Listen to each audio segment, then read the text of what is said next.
내가 일본에 사는 10세 소년이라면 이민을 가거나 AK-47 소총을 사거나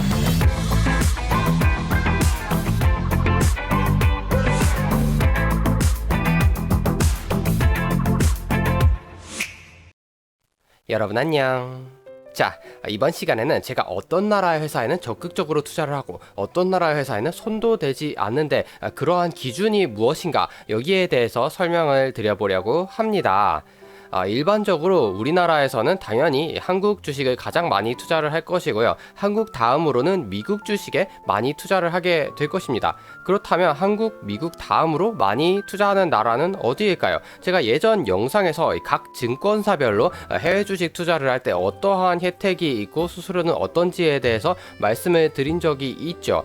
이때 말씀드린 부분이 유럽 주식 같은 경우에는 삼성증권 이외에는 최소 수수료가 없는 곳이 없다. 하지만 중국이나 일본 같은 경우에는 비교적 자유롭게 투자를 할 수 있다고 말씀을 드렸는데 이로 미루어 짐작해 보았을 때 우리나라에서 미국 다음으로 투자를 많이 하게 되는 해외 주식 투자처는 바로 중국과 일본이라는 것을 알 수가 있을 것입니다. 그럼에도 불구하고 저의 포트폴리오를 보시면 대부분의 자금이 한국과 미국, 프랑스 주식에 들어가 있고요. 특히 일본 같은 경우에는 이때까지 한 번도 투자를 한 적이 없다는 것을 아실 수가 있습니다. 그렇다면 이 한국과 미국, 프랑스가 도대체 일본과 다른 점이 무엇이냐? 이 점에 대해서 생각해 볼 필요가 있는 것이죠. 여기에 대해서 단적으로 말씀을 드리자면 바로 인구 보너스라는 현상 때문에 일본 주식에는 손을 대지 않는 것이라고 할 수가 있겠는데요. 인구 보너스란 무엇이냐?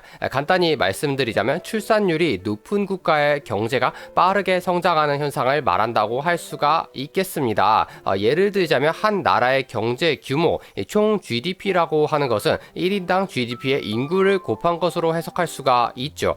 그런데 출산율이 높아서 인구가 계속해서 증가하게 된다면 1인당 GDP가 그대로 유지만 되더라도 총 GDP는 올라가는 효과를 낳게 될 것입니다. 이러한 나라의 증시에 투자를 한다면 주가가 계속해서 오르는 현상을 경험할 수가 있겠죠.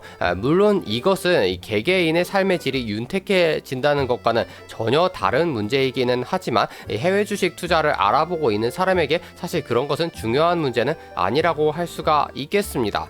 두 번째 요인으로 출산율이 높은 경우에는 생산 가능 인구의 비중이 높습니다. 고령화가 별로 진행되지 않았다는 뜻이죠. 이렇게 된다면 국가 전체의 인구 중에서 돈을 벌 수 있는 사람이 많기 때문에 당연히 1인당 GDP가 올라가게 될 것입니다. 따라서 인구와 1인당 GDP 양쪽 측면에서 경제가 성장할 수 있는 원동력이 크게 작용할 수가 있다고 보는 것이죠. 대표적인 사례로 바로 우리나라 1960년대부터 90년대까지 한국이 고속 성장을 해왔던 데에는 이러한 높은 출산율이 기인했다는 점을 들 수가 있겠고요. 또 한 가지 대표적인 사례를 들자면 19세기경에 유럽 사람들이 전 세계 곳곳을 드나들면서 이 아메리카 원주민들을 몰아내고 아시아로 침략하고 세계를 들쑤시고 다녔죠. 이렇게 유럽이 패권을 줄 수 있었던 것이 무엇인가? 이것이 다름이 아니라 19세기경에 유럽의 인구가 크게 늘어 있었던 상태이기 때문에 인구 보너스를 받아서 이렇게 세력이 강해졌다고 볼 수가 있겠습니다. 이 정도로 인구 보너스라는 것이 중요하다는 것인데 그렇다면 실제로 우리가 관심을 두고 있는 주요 국가들의 인구 통계는 어떠한가에 대해서 봤을 때 미국이나 프랑스 같은 경우에는 인구 피라미드가 위에서부터 아래까지 굉장히 안정적인 구조를 유지하고 있죠. 다시 말하면 새로 태어나는 인구가 적지 않다는 뜻인데요. 이로 말미암아서 더군다나 미국 같은 경우에는 전 세계에서 이민을 받는 것까지 더해서 2100년까지 인구가 꾸준하게 늘 것으로 예상을 하고 있습니다.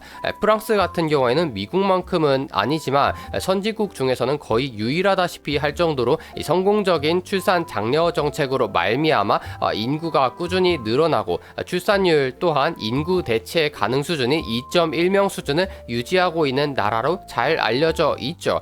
반면에 중국이나 일본 같은 경우에는 상황이 그렇게 좋지만은 않은데요. 중국은 대표적으로 1가구 1자녀 정책이라는 아주 강력한 산하 제한 정책을 벌인 덕분에 계속해서 신생아가 줄어들고 있는 형국이고요.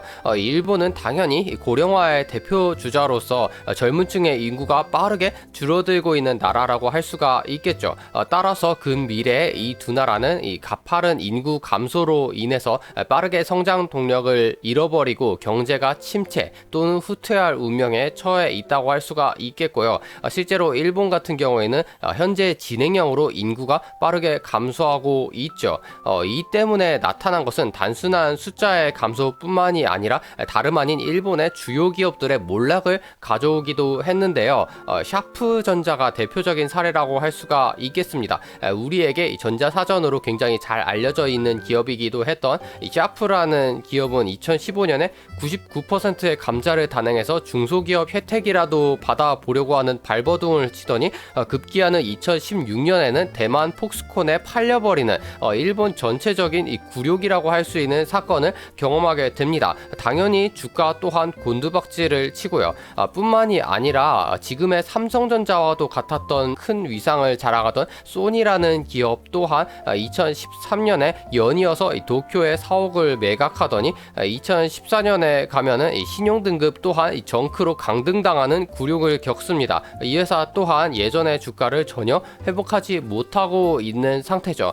이러한 몰락은 단순히 일본이 갈라파고스화와 무사 안일주의에 빠져서 제대로 된 경영을 못했기 때문이라고 생각할 수도 있지만 근본을 찾아 들어가자면 신생아가 태어나지 않고 인구 구조가 점점 고령화되어서 좋은 인재를 수혈하기 힘든 일본의 상황과도 맞물린다고 볼 수가 있겠습니다.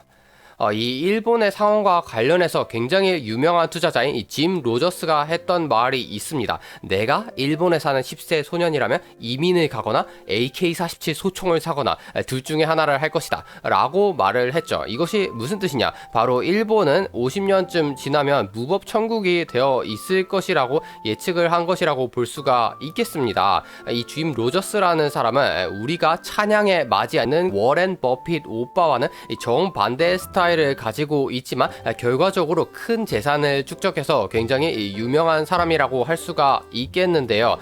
워렌 버핏 오빠와 가장 크게 다른 점은 무엇이냐? 워렌 버핏 오빠로 말씀드릴 것 같으면 절대 미국과 반대되는 방향으로 투자하지 마라 라고 하셨을 정도로 이 미국에 대한 끝없는 신뢰를 보내시는 반면 짐 로저스 같은 경우에는 주로 이 개발도상국에 투자를 많이 하는 것을 선호한다는 차이점이 있죠. 하지만 둘 다 공통으로 가지고 있는 투자관은 무엇이냐면 일본과 같이 성장 동력이 떨어지는 나라보다는 미국이나 신흥국 같은 인구 보너스를 받을 수 있는 나라에 투자하는 것을 선호한다는 공통점을 우리는 발견할 수가 있을 것입니다. 따라서 굳이 우리가 출산율이 떨어지는 인구가 감소할 것이 뻔히 예정되는 나라에 돈을 넣을 필요는 없다는 것이죠. 그런데 이런 논리로 따지자면 한국 주식이야말로 정말 노답이 아닌가 이렇게 질문을 하실 수가 있습니다. 그럼 도대체 왜 주리어는 한국 주식에는 돈을 넣고 있느냐 하는 문제를 제기할 수가 있는데요. 일단 결론부터 말씀드리자면 한국 주식은 노답이 맞습니다. 한국이야말로 정말로 고령화가 빠르게 진행되고 있는 나라이고 얼마 전에는 출산율 0.8명대로 우리에게 쇼크를 안겨주기도 했었죠. 인구 또한 미래에는 가장 가파르게 감소할 나라로 꼽히기도 하고요. 그렇기 때문에 우리가 할 일은 무엇이냐? 바로 해외 주식 투자를 선택이 아닌 필수로 보고 해외 주식 투자에 적극적으로 참여하는 것이죠. 제가 이렇게 항상 해외 주식 투자를 하시라고 말씀을 드리지만 많은 분들이 해외 주식 투자를 구경만 하시고 실제로 행하지는 않으십니다. 하지만 우리나라는 그렇게 가능성이 있는 나라가 아니라는 것을 항상 염두에 두시고 10년, 20년 뒤를 봤을 때 지금의 삼성전자, SK하이닉스가 잘 나가듯이 미래에도 그럴 것이라고 예측할 수는 없는 것입니다. 그것은 인구 통계적으로 봤을 때 너무나도 뻔하게 예상되는 결과이기 때문에 어렵다고 포기하지 마시고 꼭 해외 주식 투자를 하시라고 말씀을 드리고 싶고요. 그것이 아니라면 적어도 우리나라에 상장되어 있는 해외 주식 ETF도 있기 때문에 어떠한 방식으로든 이 해외 주식에 발을 담그시는 것이 여러분의 자산을 온전히 보존하고 더 나아가서 이것을 불리기 위해 위해서 필수적인 선택이다. 이렇게 말씀을 드리려고 하는 것입니다. 그럼에도 불구하고 저 역시도 이 한국 주식을 지금 가지고 있는 상황이기는 하는데요. 여기에는 몇 가지 이점이 있기 때문에 그래도 한국 주식을 놓지 않고 있는 것이라고 말씀을 드리고 싶습니다. 대표적으로 세금으로 대표되는 비용의 이점이 있죠. 그리고 제가 한국 사람이다 보니까 이 한국 주식에 대해서 한국어로 검색하기도 편하고 여러 가지 정보를 얻어서 이 한국 주식을 이용해서 돈을 버는 것이 이 외국인에 비해서 쉽다는 장점도 있겠습니다. 여기에 현실적인 한 가지 이유를 덧붙이자면 제가 한국 주식을 하지 않으면 여러분이 저의 유튜브를 거들떠도 안 보기 때문에 어쩔 수 없이 하는 측면도 있겠고요. 하지만 한국 주식의 미래는 다시 말씀드리지만 그다지 밝지 않습니다. 제발 해외 주식 투자를 구경만 말고 직접 하시기를 거듭 당부드리고 싶고요. 저 역시도 한국 주식을 계속해서 가지고 있기는 하겠지만 저의 포트폴리오 내에서 한국 주식의 비중은 계속해서 줄여나갈 예정에 있다는 점을 말씀드리고 싶습니다. 그럼 오늘의 영상은 여기까지이고요. 다음에도 유익한 영상으로 만나요. 안녕.